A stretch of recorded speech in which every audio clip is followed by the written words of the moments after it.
Welcome back to another episode of the What We're Watching podcast. I'm Megan. And I'm Jeni, and today we're talking about Gilmore Girls. Yay. I love Gilmore Girls. Me too. If you guys want to rewatch Gilmore Girls, it's on Netflix for streaming. I'm obsessed again. I'm rewatching it. I'm like 4 episodes in. Had you ever watched it before? I can't remember. Yeah. I don't think I've ever gotten all the way through it because I did not watch it when we were kids, like when it was popular. I think I started it post-college even, or maybe in college. And then I got pretty far, but it's just, there's so many episodes that I never got all the way through it. But just like the first season just like makes me so happy. When did you watch it for the first time? Do you remember? Yeah, I also didn't watch it when it was on TV. I actually remember seeing it on sometimes and like clicking to be like, oh, what is this? And actually the schoolgirl uniform turned me off, which is kind of weird. I don't know why, but I was just like, oh, I'm not interested in this nerdy show. And It's I would your like trauma from your pseudo uniforms you had to wear. I think so. And so I would turn it off, but my mom got really into Gilmore Girls, probably when I was like in high school or the beginning of college, and she kept telling me to watch it, and I would see like clips of it when she was watching it. And then like my junior or senior year of college, I just decided I was all in, and I started it from the very beginning, and I was obsessed, and I had the worst habits from this show. What? Like coffee? Oh my gosh, yes. So I was working at my school's gym at 4 a.m. Ooh. So How have we never talked about that before? Why? Why did you have to be there at 4 a.m.? I had to be there at like 4:45. So Ooh. I woke up at 4, rolled out of bed, put on my uniform, and ran to work. That's a dedicated student. Literally ran to work. And then I was taking like the most classes that I had ever taken in a semester. And so I would wake up in the morning, go to work, come home, have coffee. This was my first experience having coffee because I needed it this semester. And then I would heat up a Pop-Tart. And I would sit and I would watch Gilmore Girls with my coffee and my Pop-Tart. Aww. And that got me through that semester. Yeah. It's funny how shows do that. Like the ritual of it like will really helps when you're having a hard time. Yeah. Yeah, I think I got into this because one of my best friends, Claire, loves Gilmore Girls, and then we lived together after college. So I think that's when I got into it. I was always aware of it, but I never was like willing to sit down and commit. Well, I think this is one of those shows that is like many things that we've talked about where it was popular when it came out. Obviously, it lasted for 7 seasons, but it only got more popular and continues to grow, I think, nowadays. Yeah, now I feel like it's very much like a social media cultural phenomenon with fall. Like all over social media this year, I saw like it's fall, which means it's time for Gilmore Girls, and then like Gilmore Girls aesthetic videos and all that. So I think it's, just continuing to grow. Yeah, every fall I restart Gilmore Girls, and I love it. But you know what I've noticed about the show is it actually, like, to me, isn't really a fall show.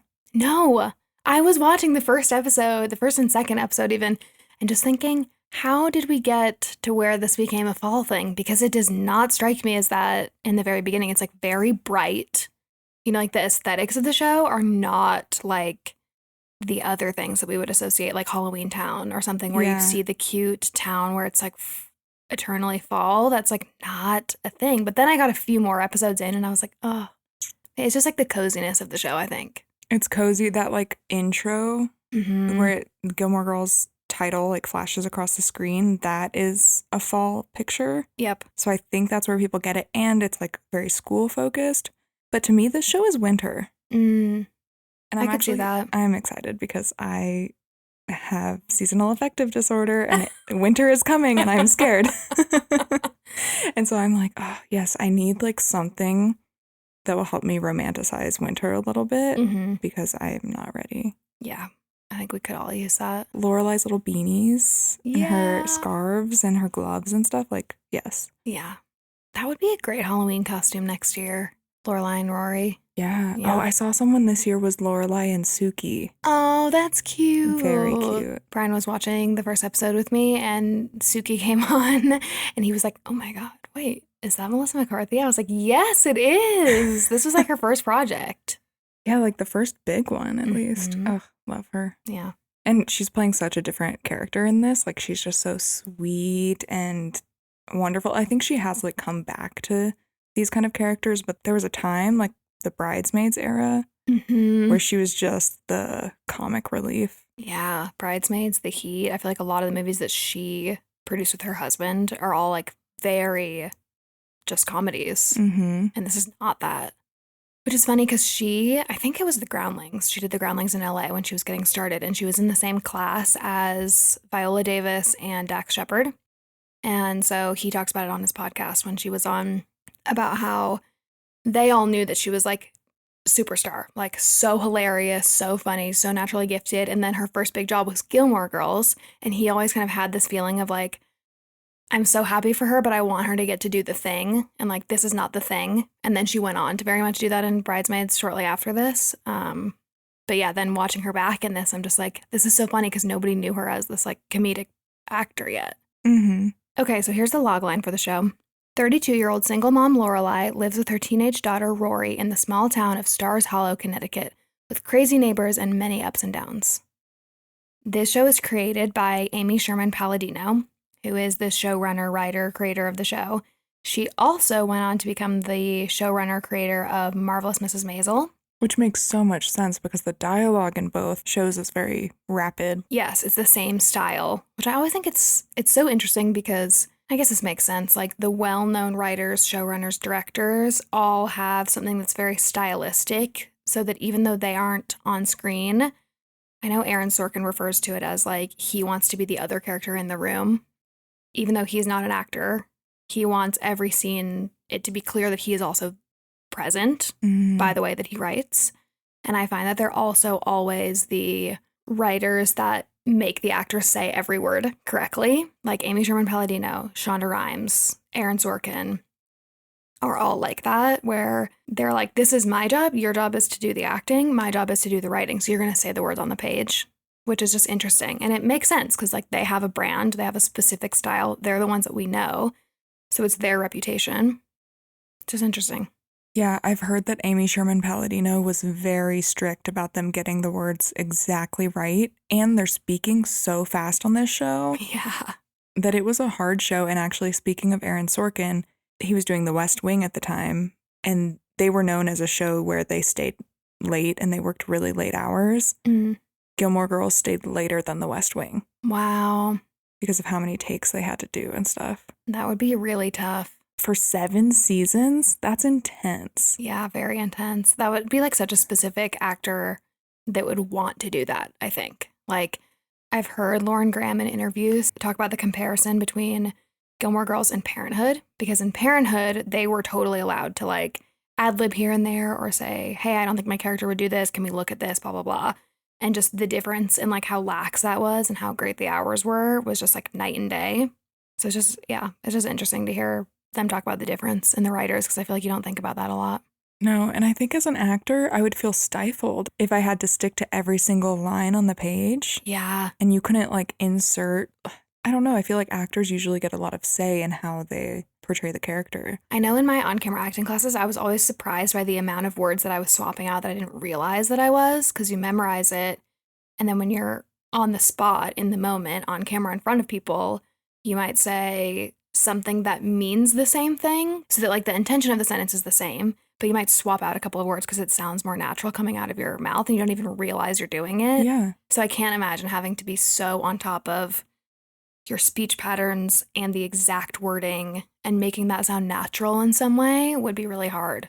And you're saying very unnatural things. Like nobody talks like they do in Gilmore Girls. Yeah. And we love it for that.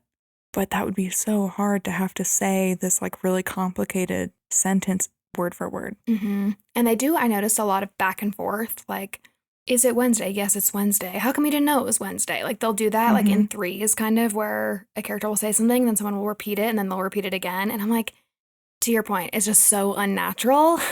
They do such a good job. The dialogue on this show was so fast that it made Lauren Graham, who plays Lorelai, and Scott Patterson, who plays Luke, both quit smoking. Wow.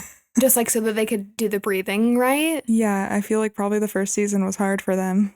Yeah. So they were like, oh, gotta quit smoking if I want to keep this job. It's like actual training to be able to just say the lines. It's crazy. When Amy Sherman Palladino first pitched the show, she actually had like a ton of different pitches turned down. And then she randomly was like, mother and daughter show. And I think it got picked up just from that, or they were like, yeah, we want to see more. Huh. So now she had to write this pilot about a mother and daughter. That is so crazy for so many reasons. Like, okay, aside from the fact that it's hard to get in the room to be able to even pitch a show, the idea that when this was made, the idea of a show about a mother-daughter relationship would be appealing when, like, there were not a lot of women leads where it's, like, only women leads. So, like, the idea of a mother-daughter relationship is wild. Yeah, I don't know. The way she pitched it must have been super compelling. Yeah. So now that she had to create a pilot, she actually took inspiration for the setting of Stars Hollow after making a trip to Washington Depot, Connecticut. And she stayed at this place called the Mayflower Inn. Oh. And she said, if I can make people feel this much of what I felt walking around this fairy town, I thought that it would be wonderful. At the time I was there, it was beautiful, it was magical, and it was a feeling of warmth and small town camaraderie. There was a longing for that in my own life, and I thought, that's something that I would really love to put out there. And she did. Yeah, she really did. That's how I feel watching the show. Absolutely. Ugh. It makes me want to move to a small town, and I don't. We would hate it in real life. Yeah. But it's just so sweet in this. Yeah. It's like very romanticized. Yeah, because like the neighbors being all up in your business and being kind of quirky, like that would get irritating really fast. 1,000%. But in this, it makes you go, oh, I want a Babette. Mm-hmm. And like being in New England and running an inn, it's just like very cute. Yeah. Also, her aim was to create a family show that doesn't make parents want to stick something sharp in their eyes while they're watching it and doesn't talk down to kids. That's what she said. I love that. It doesn't make parents want to stick something sharp in their eyes. That's funny. This is definitely a show that you can watch with your parents, and it's not awkward and it's not weird. It's not like a Vampire Diaries or Pretty Little Liars or anything like that. But it doesn't feel like if you were like, oh, this is so all ages family friendly, I would go bleh. And this is not that.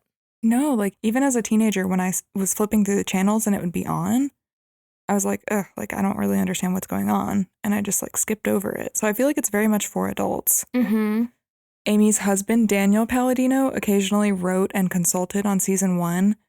And then he actually quit being a producer on Family Guy in order to come on as an executive producer with Amy from season 2 onward. Wow. Talk about different genres.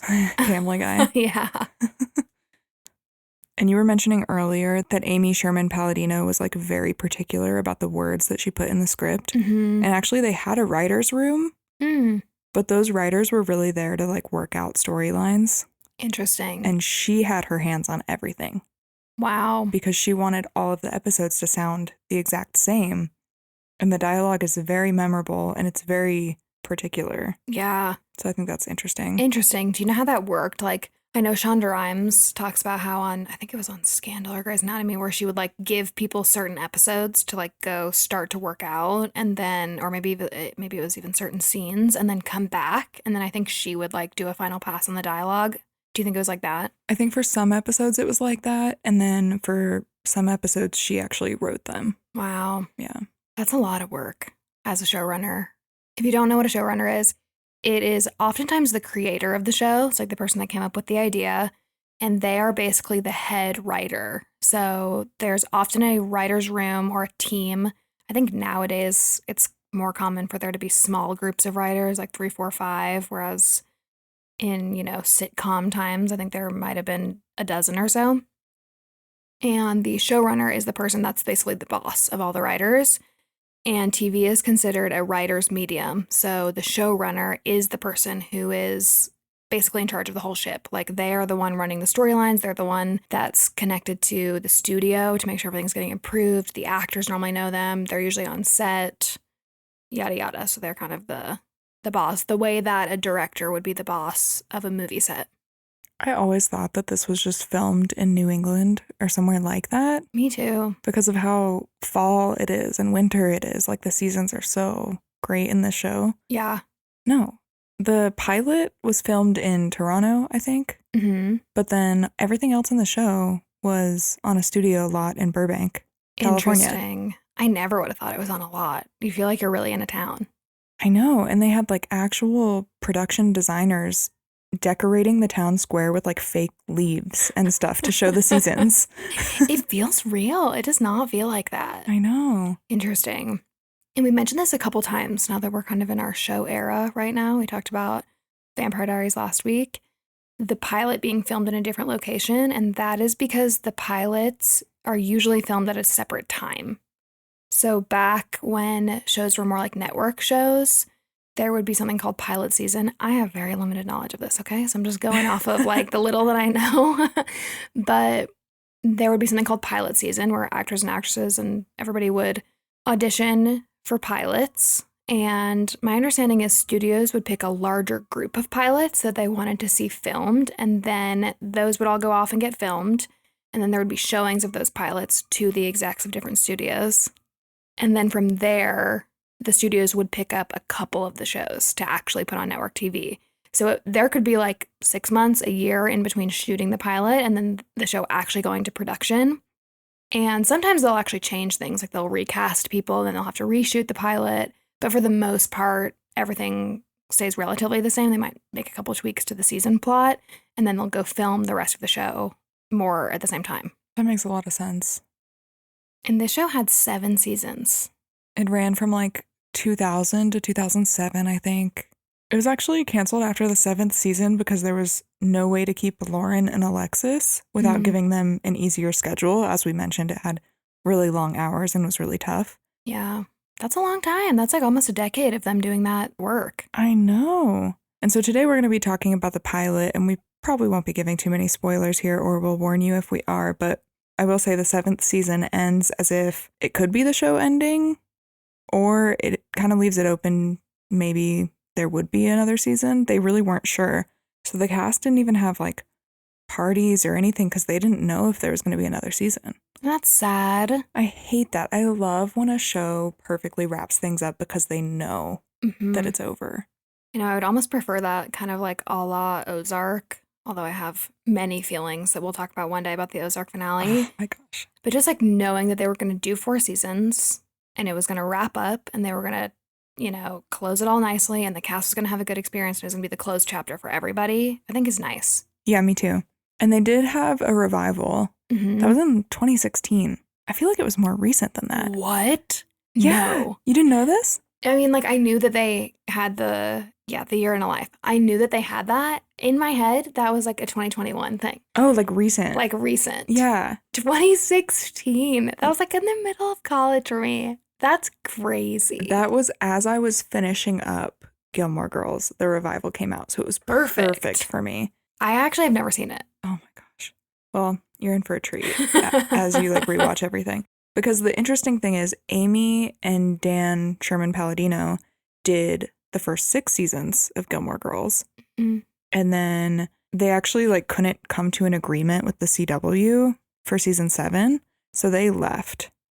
Was Gilmore Girls a CW show? It was like something else first and then it became a CW show. Yeah. Okay. Which is crazy to me. It does not give Vampire Diaries. Like, or Pretty Little Liars, wasn't that? It gives ABC to me. I wonder if it ever was on ABC. I feel like the reruns might be. I don't know. Maybe that's why. Anyway. I don't know. Wow, so they weren't involved in the last season at all. Interesting. Which that season kind of feels off. Well, because that's why. That makes sense. Yeah. Amy and Dan are like not super fond of what happened there. And I guess they said stuff like, oh, Amy doesn't need a writing staff because she and Dan write everything. Yeah. Anyway, she said they like asked for a bunch of stuff that they didn't get. But then they had to do all of that stuff anyway at the end. So she was like, why couldn't you just give me what I asked for? Yeah. But anyway, they did come back for the revival. That's cool. This is not giving any spoilers away, but Amy knew how she wanted to end the show the whole time. She knew the last 4 words of the show. And then she wasn't able to write it, obviously, for season 7. So for the revival, she actually ended it on the last 4 words that she wanted to originally end everything with. That's nice. I'm happy she had that. Yeah, one day when we watch it, like, that'll make sense to you and it'll click and you'll be like, oh my gosh. I had this fantasy that I was going to get through all 7 seasons before I watched it, and I just don't know if I'm going to get there. So I might just skip to it Would that be a horrible idea? Like, You wouldn't understand everything, but I don't know. Okay, I'll consider. Maybe read the summaries online first and then, like, ruin it for yourself first and then go. Yeah, okay. Okay, let's talk about the cast. Lauren Graham. Yeah, she plays Lorelai Gilmore. Beautiful, stunning, wonderful. No notes. They wanted her to be Lorelai from the very beginning. But she was committed to another show called MYOB, Mind Your Own Business. And a week before shooting, they still hadn't cast Lorelai. That's so stressful to me. That's crazy. They still hadn't cast her, so they asked Lauren to audition anyway, and Amy Sherman Palladino cast her that day on the hope that MYOB would be canceled, and she was right, it was canceled. Wow.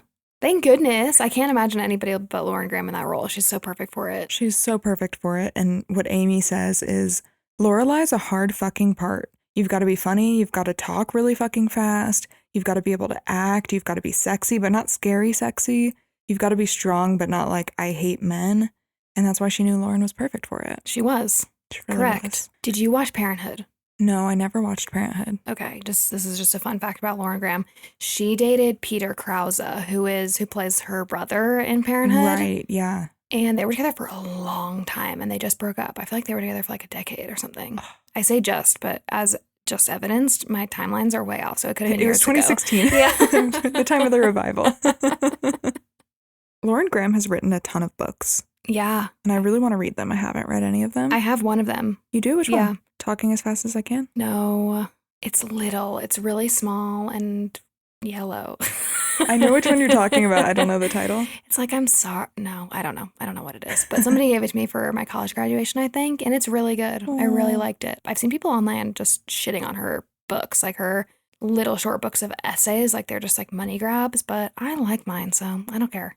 I think she's a creative person and she just likes to write. That's Me that's the too. vibe I get. Yeah, me too. I don't know. Maybe she has a ghostwriter and I'm just completely wrong, but It sounds like her. I guess that's the point of ghostwriters. I don't know. Whatever. I don't care. I like it. I'll let you borrow it. I saw this video this week that she is a Swiftie. Wow. Had to bring her up. Our girl. Yeah. And she met Taylor Swift recently, I think. I love that. Yeah, so basically in the video, she just talked about how she's a Swiftie just like everyone else, and she met Taylor Swift this summer, and they had a really nice conversation, and Taylor knew about Gilmore Girls, and it's so cute. Love that. I feel like there's a lot of crossover between Gilmore Girls fans and Taylor Swift fans. For sure. All the basic girlies like us. Mm-hmm. Okay, Alexis Bledel plays Rory Gilmore. We love her. She's so adorable in this. She's so small and young. I know. I think the most recent thing I've seen her in is The Handmaid's Tale. Did you ever watch that? Yes. Mm-hmm. Yeah, it's so weird because she still looks like Rory to me. Like, she still looks really young, but, like, you can tell she's aged. And so it's like, I don't know how old you are. Like, when I see her now, this is going to sound horrible, but I mean it in, like, the most adorable way. It feels like baby Rory put on, like, the aging TikTok filter and, like, it aged her into her 30s. Yeah. It's crazy because I just see her as being so young from that and from Sister to the Traveling Pants. Yeah, true. Mm-hmm. Yeah, I think when someone is like a younger actor or celebrity even, and then we see them grow up, like I feel this way about Sarah Michelle Gellar, even though she is like much older than me and I didn't watch her grow up. But I just remember like her in Buffy the Vampire Slayer, and you see her in Scooby-Doo, like she is cemented in our brains as this like younger version of herself. And so then when you see her now, she's beautiful, aged gorgeously, but you're like, time has passed. Yeah. Like, that's weird. It's weird. Agreed. She's so beautiful though. Her eyes, I like, woo. Also, like, she looks like Lauren Graham's daughter. She does. They look so much alike. They did such a good job casting them. They really did. So I guess she had had no previous acting experience before this. I didn't know that. I thought Sisterhood of the Traveling Pants was first for some reason. She was like 19, and she met Lauren Graham the night they started filming the pilot. Wow. And they had so much chemistry. I think the first scene that they filmed was the very first scene of the pilot. And to me, when I watched that scene, it seems like they are related. They know each other. They've already built that relationship. Totally. So that's crazy. That is wild. Although I do think that they refilmed the pilot. So I don't know if we're seeing the second version. Yeah, I don't know. Okay, Melissa McCarthy. She plays Suki St. James. I just love that she's in this show. I know. Yeah. And she's so cute and clumsy and wonderful. Mm-hmm. She's just a really good friend. Oh, I love her. Mm-hmm, me too. In the original pilot, Melissa McCarthy was not Suki. Huh. And this is crazy to me because I've seen clips of the original pilot. You can see the clips on YouTube, I think. Oh. Alex Bornstein, who plays Drella, the harp player in the pilot episode, she was Suki. Huh. And Drella is like very mean. So to imagine her, and she's the teacher in the Lizzie McGuire movie. Mm-hmm. And she's a big part in Mrs. Maisel. Yes. Mm-hmm. So she's a very talented actress, but she plays rough really well. And I just could not imagine her as Suki, but she does a good job when you look at the clips. It's crazy though. I am shook by that because like I'm just trying to imagine being her as the actor, being cast for Suki. Then like the studio or somebody must have said, we need somebody that's funnier or we need somebody that's lighter or let's change this character, let's recast her. And they recast her as the harp player. That like would hurt my ego. Yeah. Majorly. If it makes you feel any better, it actually wasn't that. Oh, okay. She had a contract with like Mad TV or something and she could not get out of it. So that's why they had to give her just like a smaller part. And they were like, we cannot find anyone better than Alex Bornstein to play Suki. She is Suki. And then they found Melissa McCarthy. Okay, this makes me happier. Yeah. Because it gave Melissa her start and it wasn't because of what I just said. So that's great. Yeah. But funny because that's what I thought too originally. Yeah. That makes me happy, especially because Alex comes back as such a big role in Marvelous Mrs. Maisel with Amy Sherman-Palladino. So it's like she got that revival. We see that a lot with these big showrunners. Like I know we see that a lot in Shonda shows. Like a lot of the same people come back in different shows because I assume they just like working with them. So that's cool. I also restarted Marvelous Mrs. Maisel because of this. You did? Yeah. I never finished it. No, I didn't either. I think I watched the first 2 seasons, but it's still going. I just remember the pilot was it's still going? Mm-hmm. Oh my gosh. I think so anyway. I think there's a new, or maybe there's just a new season on Amazon and that was the last one. I'm not sure. Oh my goodness. Mm-hmm. Wow. But it's good. I forgot how good the first season is. I'm like 3 episodes into that one too. I also love watching and listening to interviews with Melissa McCarthy. She is just such a funny person and like she just seems so good-hearted and I love how often she works with her husband. Ben, I think is his name, Ben Falcone. He executive produces all the movies with her that she does, like all the big comedies that she stars in. And he has cameos or like small parts in I think every one of her movies. So like he's the what's it called? The like air safety guy on Bridesmaids. So I just like love keeping an eye out for him because I think it's cute that they always work together. Yeah. Also, did you know that she originally wanted to be a fashion designer? What? Mm-hmm. That was like her original dream. And I think now she has a clothing line, or maybe it was in 2016. I don't know. But at some point, she has had a clothing line. Wow, good for her. Yeah. I never would have guessed. Yeah. She is really good friends still with Yannick Truesdale, who plays Michelle. Oh, that's fun. They had so many scenes together, so I love that they were friends and that they're still friends today. He actually was in a recent project with her. I was going to say, I don't know if I've seen him again. He's the hotel manager. Yes. For anybody listening. Yes. God's Favorite Idiot. That's one of Melissa McCarthy's recent things, and Yannick was in it. That's cool. Just while we're talking about Yannick, I think it's really interesting. He is not French at all. Really? Wait. Well, he's French-Canadian. Okay. And I guess the accents are like really different. So he does not sound like that in real life. And he worked on that accent. I love the accent. I think it's so fun. He's so cute. I love him. And he hadn't been in anything either, I don't think. Like, I think he got his big break with this, and it was random because he like knew an assistant who thought of him, and it was a whole thing. He actually talks about it on Scott Patterson's podcast. I didn't know he had a podcast. That's fun. It's called I Am All In. And I've only listened to the first episode, which is about the pilot of Gilmore Girls, and Yannick is on it, and he talks about his experience getting the role. So highly recommend listening to him talk about it. Scott Patterson, aka Luke, is our one. There's always one every episode that has just dove deep into the project that made them famous and is still there. And starts a recap podcast on it. We need a name for that. We'll think on that. If you guys have ideas, let us know. Like, should we call them like the super fan or like the... They've like fully embraced their past role and they still profit off of it. It's giving, what's the Taylor Swift song? Right Where You Left Me. It's giving that. It's like our Frozen in Time award for this episode goes to Scott Patterson. Frozen in Time award. Let it go. And that's a lyric from the song. So the diner owner was originally supposed to be a woman, but the network was like, okay, we need more men in the show. Ugh. I hate that note. And there it is. We were wondering. They greenlit a show about a mother-daughter relationship, which seems like not common at the time. But here it is. Yeah, they're like, we need more men. And so they just like changed the character to Luke. That's wild because he's such a huge part of the show. I know. Huge. And Amy said she didn't even change any of the lines or anything. Huh. At the beginning, at least. She just like kept the character the same, just like changed the name to a boy. Huh. It was just advertised as like a guest role, but Scott Patterson said he treated the pilot as a chemistry test. And it worked for him because he became a main character on the show, as we know. And his manager worked him out a 6-year deal when they were only going to give him like 4 episodes or something. Huh. And this was before the pilot even aired. Wow. That's shocking that this character changed so much. Because even watching the pilot, he's such a big part of it. Like, you can even see the seeds of him and Lorelai in the pilot. Yeah. So that's wild. Yeah, it's like I don't know, maybe they refilmed these parts.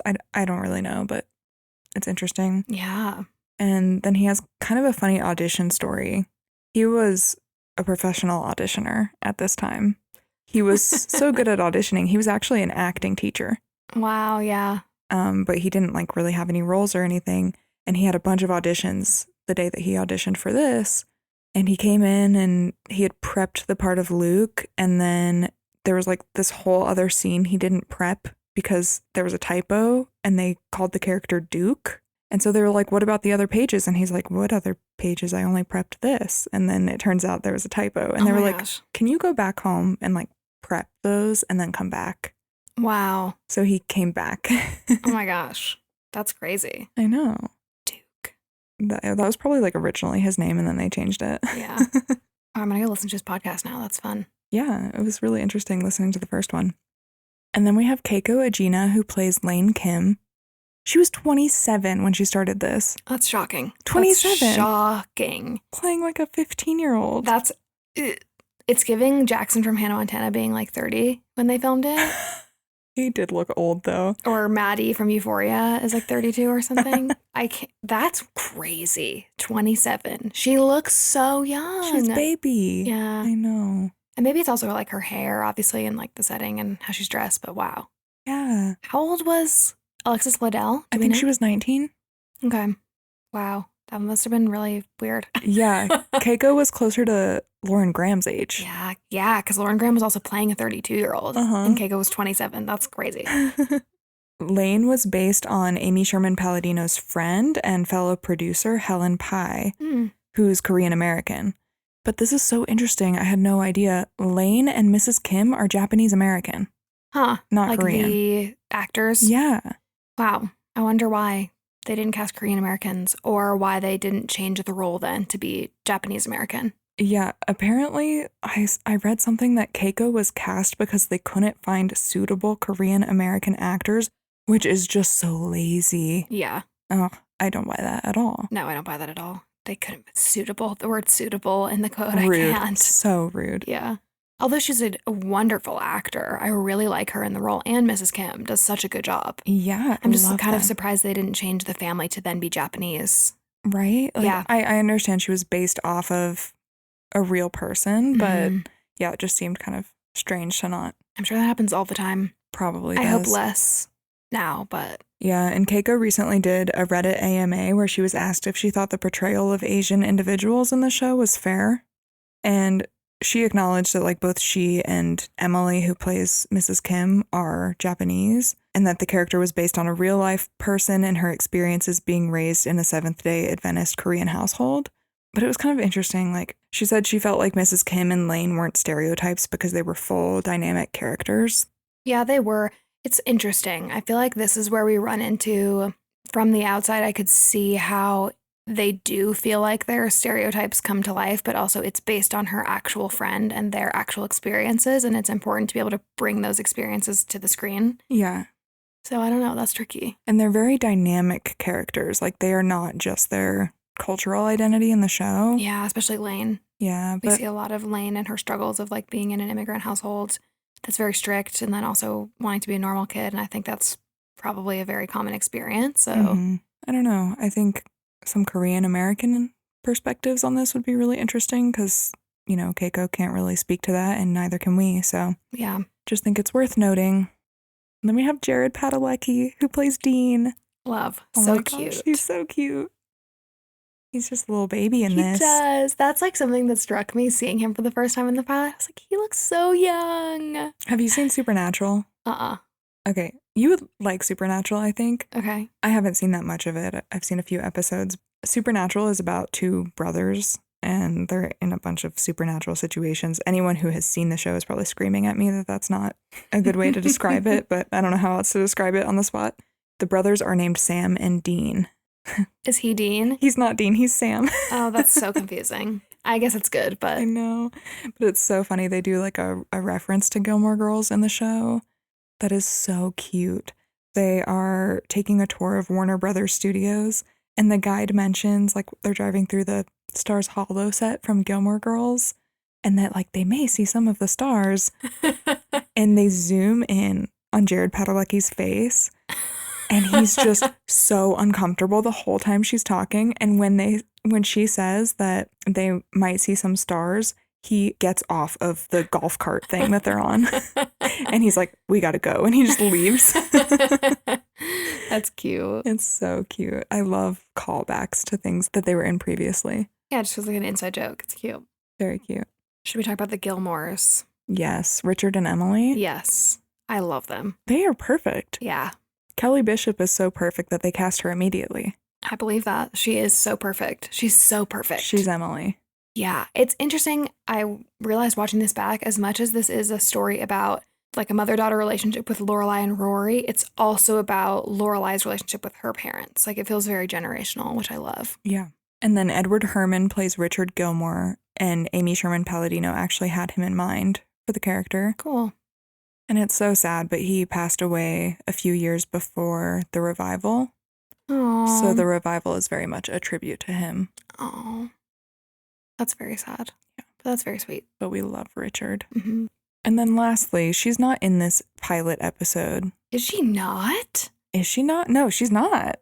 Okay, sorry. I watched like 3 episodes straight through, so they blend together. Oh, I always feel like she's in the pilot, but we're talking about Paris Geller, yeah. Yes. Paris Geller is not in the pilot, but she's played by Liza Wheel, and she actually auditioned to play Rory. Mm. And she is so not Rory. No.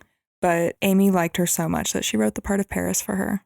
Wow. Another example of a key character that was not originally supposed to be that way, except for the actor, like Luke. Yeah. That's wild. Yeah, and it makes sense because she wasn't in the pilot, so they probably had a really long time to write her into the show. Yeah, that's so interesting. Because she's such an important part of like Rory's dynamic for the whole rest of the season, really the show. So that's crazy. Yeah. Also, Liza Wheel makes her way into Shondaland after this. She's in both How to Get Away with Murder and Scandal. I didn't know she was in Scandal. Yeah, she's I don't want to give any spoilers, actually. That's okay. But she is in that show. I haven't watched that much of that show, but I love her in How to Get Away with Murder. She's like one of my favorite characters. Yeah. So good. Okay, so getting into the actual pilot. Here we go. They start off in the diner. I love the diner. I love the diner. I love that they're obsessed with coffee. I love when shows and movies give characters like quirks like that, like her being obsessed with coffee. It just makes them feel more like real people. Yeah, and now I think that's kind of maybe a trope. I don't know. But at the time, I feel like it wasn't normal for a character to just be like, Lorelai is just something different. I don't know. Mm-hmm. She's very quirky. I want to be her. I used to want to be Rory. Now I want to be Lorelai. Same. So Lorelai begs Luke, the owner, for coffee. And a guy flirts with her and she tells him she's meeting someone. And then Rory comes in and Lorelai gets up to get her a cup of coffee. And while she's arguing with Luke that the coffee is for Rory because he's like, you are done. You cannot have any more coffee. Which I love that he's so involved in her coffee consumption. We see that the guy that was flirting with Lorelai is now flirting with Rory. Yeah, and he's surprised when he finds out that Rory is her daughter. Which we are too. Yes. They do such a good job of setting this up, like that Lorelai was obviously a young mom, that they don't have a traditional mother-daughter relationship. And I think it's so funny that Lorelai comes back and explains that she's 16, and Rory looks at the guy and says, "Are you my new daddy?" So just immediately like funny and lighthearted, and you see their relationship. Oh, love it. Something that shocks me about Rory, and this like really hit home again watching the pilot again, is that she is this like goody-goody A student, type A, like cares a lot about school, etc., which I can relate to. But she also like has a mouth. Like she's also like not afraid to stand up to people. And this is like interesting for me throughout the pilot because later on, and maybe this isn't even in the pilot, but we see Lorelai talking to her mom about Rory later and saying like, Rory is so sweet, she'll agree to do whatever. But then we also see Rory like really talk back in some parts. So it's just she's like a really interesting character that I can't really figure out. She mainly talks back to her mom, I feel like. Yeah. Yeah, but she gets it from her mom, the way she talks, you know? Yeah. There's this one part in that scene that I love where Lorelai is giving her lip gloss and she's got all these different flavors and stuff. And Rory goes, RuPaul doesn't need this much makeup, which I love all the pop culture references in here. Me too. But fun fact, I didn't know this. Luke, Scott Patterson, was RuPaul's acting teacher once. Wow. So I love that. Yeah, and I needed to just connect it all here. I love that. Okay, so then we see Lorelai working at Independence Inn, and we find out that she's the manager of this like adorable little inn. And we also meet Michelle, who is the front desk manager. It's like, oh, I'm sorry, we are completely booked. Yeah, he's being sassy to people on the phone. He's so sassy, I love him. And the harp player, also sassy. Yeah, Rory comes into the inn before school and she's wearing the iconic Rory Gilmore sweater, moo thing. Mm-hmm. And I love Lorelai in her element here. Like, she is just so put together, so boss lady. Yeah, It's I love awesome. it. Is this the sweater that Rory's wearing that then we see Lola Tongue wear in The Summer I Turned Pretty? Yes. We talked about that episode. Yeah, okay. Yeah. I didn't put that together until right now. And like you'll always see people like on TikTok and stuff, they'll be like, oh, here's my Rory Gilmore sweater outfit. And she literally only wears it in this episode. That's so funny. No other time. Huh. So then we see Rory at school. Her and her best friend Lane Kim are walking around. And again, like pilots are really there to set up the rest of the show. So we're just like seeing all the characters, all their dynamics, all the different settings that we're going to see throughout the show. So they're walking around school. Lane talks about how she has to go to this hayride event to meet who her parents want her to be her future husband. Yeah. The future doctor. And we see Dean walking in. He's the new guy. And we see that he's watching Rory. So Rory has not met Dean yet, but we see that he's interested in her. Yeah, it's so cute. And then in class, the girls see Rory writing and they all are like guessing what it is. They're like, is it a love letter? Is it her diary? And then they're disappointed when they find out it's the assignment. And Rory gives this cute little smile. And this is where we see how dedicated to her schooling she is. Yeah, she's like proud to be the smart, nerdy girl. Mm-hmm. Mm-hmm. So then we flash back to the inn again. We see like Lorelai going about her day and we meet Suki, who is just chaos in the kitchen. Oh, chaos. Like running into everything, hitting people with pans. It's so funny to see. And all I could think was like the choreography of this must have been so hard to learn. Oh, yeah. Because she's like throwing things and putting pans places and like people are like near missing, getting their head smacked with a pan and all this stuff. Yeah, it's crazy. Yeah, it's so good. And Lorelai mentions that her and Suki are going to open up their own inn together one day. That's like their shared dream. So we get the sense that they're friends, like outside of this, which I think is sweet. Yeah. And then Rory and Lane walk home from school and we meet Mrs. Kim in the antique shop. Okay, back to, I'm like realizing as we're recapping this, how much we went just back and forth to see like Rory's life versus Lorelai's life, which I think the purpose of this was for them to reiterate to us that they're both the main character. Yeah. It does flash back and forth a lot. It's a very quiet show, though, because, like, not that much happens in the pilot. Mm-mm. And going back to Mrs. Kim, we immediately get the sense Mrs. Kim does not approve of Lorelai and even Rory because Lorelai's not married. Yep. And that's so important to Lane's character and her dynamic with her mother. And I'm realizing now, this is a mother-daughter show in both of those aspects. It's like Lorelai and Rory, Lorelai and Emily, and then Lane and Mrs. Kim. Yeah, that's true. There's just so many different like mother-daughter dynamics. I appreciate that we see so many different types of mother-daughter relationships, at least in the show. They feel very real. So Lorelai finds out that Rory was accepted to Chilton, which is the fancy prep school that Rory's always wanted to go to. And she tells Suki. And Lorelai is just like so excited, which is so adorable. And she can't wait to tell Rory. And she gets her the uniform skirt as the way to tell her. Yes. And then Rory comes into the kitchen at the inn. And she's like, "You're happy. Did you do something slutty?"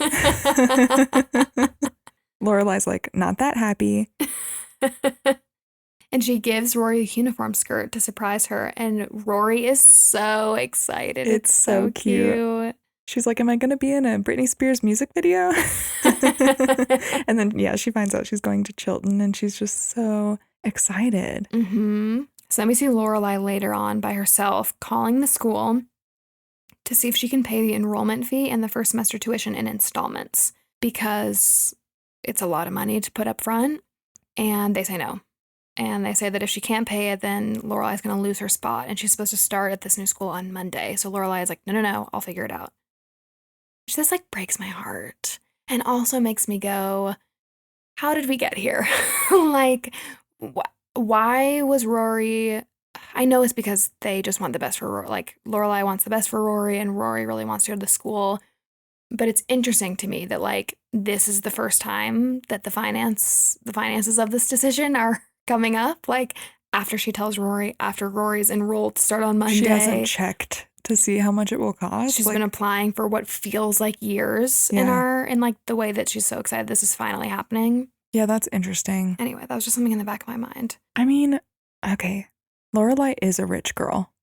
She comes from rich parents, and she will never use them to fall back on, ever. Like, she wants to make her own way. But this is going to sound mean. I know a lot of people who come from wealthy families. Yep. And I've noticed that the way that they make decisions, maybe compared to the way that I make decisions, is different. Yep. And that's okay. That's just how it is. But they always have the security nest. Even if they don't want to use it. There's a safety net. There's a safety net. And so that makes them take risks in a different way, do things in a different way. That's just what I've noticed. And so I think with Lorelai, maybe... That's such a good point. I've never thought about Lorelai like that, but I think you're totally right. Like, I'm even realizing she left home out of, like, stubbornness, not out of... I think the reality is that a lot of people who have a teenage pregnancy, their parents are not willing to support them, and so then they're forced to go out on their own and get their own job. That was not her situation. Her situation was, as far as I could tell in this episode, I want to do this on my own. And I don't want to marry Christopher. And so therefore I'm going to leave. And I totally understand, obviously, not wanting to marry Christopher, and like they both got to live their own lives this way. But yeah, I think you're right. I think it's like out of, not privilege, but like, yes. Yeah. No, it is. It is. We can recognize her privilege. Yeah. It's interesting. And she also, we get the sense that Lorelai is very impulsive. So I could see her just being like, whatever, it's going to be fine. And like, she's calling the school absolutely thinking they're going to let her do it in installments. And then they won't. So I get it. Yeah, I mean, because that seems normal. Yeah. So she's brainstorming alternatives with Suki on how she's going to pay. And Suki is like, your only option is to ask your parents. And Lorelai basically is like, anything but that. So we know that they're either not in touch or they don't have a good relationship. Yeah. But her parents have money.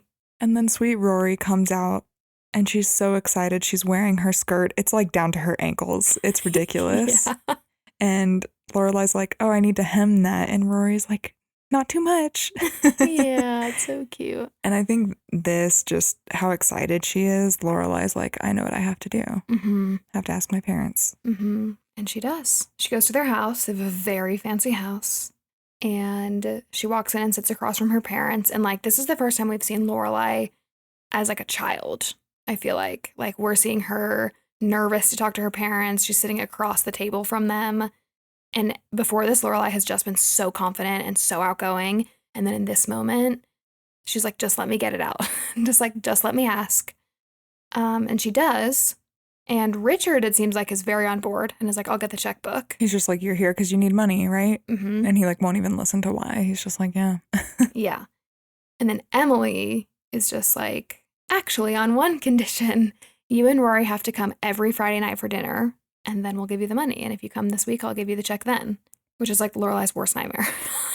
I know that Emily is like the antagonist of this show Mm-hmm. and like very much this season, but like respect Yeah. to her. She's getting what she wants. She's like, I can use this situation to my advantage. Okay. Yeah, I'm not gonna lie. In the pilot, rewatching it, I was like, oh, I like them. Yeah. I just like them. I've now seen a few more episodes of the first season. I'm like, ooh, yeah, this is a really tough relationship. And Yeah. there's a lot of like manipulation that happens both ways. Yes. But in the pilot, I was like, yeah, I get that. They're going to give you a lot of money. So like, you need to see them. That seems reasonable. Yeah. But I guess if you have a toxic relationship with your parents and then you're forced to see them every week, that is a whole other undertaking. So I Yeah. understand from Lorelai's perspective. Especially because Lorelai says that she's going to pay them back and that she doesn't want Rory to know that she needed the help. Mhm. So then that complicates that, obviously. Yeah. So then we're back at school. Rory is cleaning out her locker. She is so excited that she's leaving public school and going to be a private school girl. Mm-hmm. And so she's like telling Lane all about it, and she's getting all excited about the uniforms and everyone being focused on learning instead of what you're wearing, which is exactly what you said in our Princess Diaries episode Yeah. of why you liked school uniforms. Yeah. To be fair, people were not just focused on learning, but there was way less pressure to like look cute or be on trend or whatever. So I liked uniforms. And then she bumps into Dean, the new kid. And this is when she actually meets Dean for the first time. I think she's like being kind of rude to him at first because they literally bump into each other or something, and she spills all her stuff on the ground. She's picking it up, and then she makes a movie reference and he understands it. Mm-hmm. And then she looks up and it's like that rom-com meet cute moment where their eyes meet and Rory's gone. Yeah. He mentions that he's like looking for a job, and she goes, oh, you should talk to Miss Patty. And he goes, oh, will you take me there? And she agrees. It's very cute. And then on the walk, he mentions he's been watching her. I can't. He's like, I've been watching you. And I'm just like, ugh. How many high school things are we going to watch where this happens? Like Twilight, Vampire Diaries, where the guy is just like, I've been watching you. And it's romantic. I hate it. He does actually correct it, though, I think. I think he's just like, not like that. Not like that. I just have noticed you, which is cute. He notices her reading every day and he remembers exactly what books that she was reading. Mm-hmm. But yeah, same nowadays. I feel like that's creepy. Like, I don't want you to notice me. No. I don't want you to be watching me without my consent. Like, no. Yeah, no, I don't like it. I don't want you to tell me what you've been noticing watching me. But I feel like back then it was romantic because it was like, oh, she was invisible, but he noticed her when she was invisible. Totally. That's what it is. That is the tone of like all early 2000s rom-coms, I feel like. Yeah. Like, he knows the real you, blah, blah, blah. Like, he understood the movie reference. He's been watching the books you've been reading, whatever. It's weird to me. Yeah, don't like. And then we see a big switch in Rory, where at dinner at Luke's Diner with her mom says, we're going to go to dinner at your grandparents' house. And Rory, like, doesn't really get it because it's not a holiday. And then she mentions that she hemmed her skirt. And Rory goes, oh, I don't want to go to Chilton anymore. Which is explosion argument between her and Lorelai. Absolutely. After all of that, Lorelai's like, are you kidding me? Mm-hmm. And she can't even like look at her. She leaves the diner. Mm-hmm. And on the walk home, they pass Lane on the hayride with that boy, and she looks absolutely miserable. I thought that was so funny. They're just like walking behind the hayride, and Lane is just like hating her life. And then they pass Miss Patty's, and she mentions that she found a job for Rory's male friend. So this is where Lorelai knows, and she's like, oh, this is all about a boy. Yeah. And she's mad. Which I'm surprised. Like this like didn't totally make sense to me that Rory had one walk home with Dean and then doesn't want to go to Chilton anymore. Okay, but I'm remembering like high school crushes, Uh-huh. and when you just get like so infatuated with someone so quickly, and you're like, oh, wait, something might happen here. I can't leave. Yeah, that's true. And I'm sure in her head she's just like, I can go to Chilton next year. Like, Yeah. It doesn't need to be right now. Yeah. And Lorelai tells her she has to go. Mm-hmm. Yeah, you can tell they don't normally have the mother-daughter dynamic where Lorelai tells her what to do, but then I think she says, like, okay, I'm gonna have to pull the mom card and you are going. So then the next day at Rory's grandparents' house for dinner, they're still in an argument when they get there, and Lorelai is like, let's just table this so that we can have this dinner. And it's awkward. You can tell that they really don't all know each other very well. They don't hang out a lot. Totally. And then Richard talks about how he recently talked to Rory's father, Christopher, and that he's still in touch with him and how smart Christopher is and he's doing great things in his new business venture, whatever. And Lorelai is obviously upset and she runs to the kitchen to get a moment to herself. Mm-hmm. And then Emily follows her, and this is where the whole thing just explodes. They fight about her getting pregnant at 16 and not marrying Christopher and running away. And mainly you can tell that like Emily is hurt that Rory was kept from her for 16 years pretty much. Yep.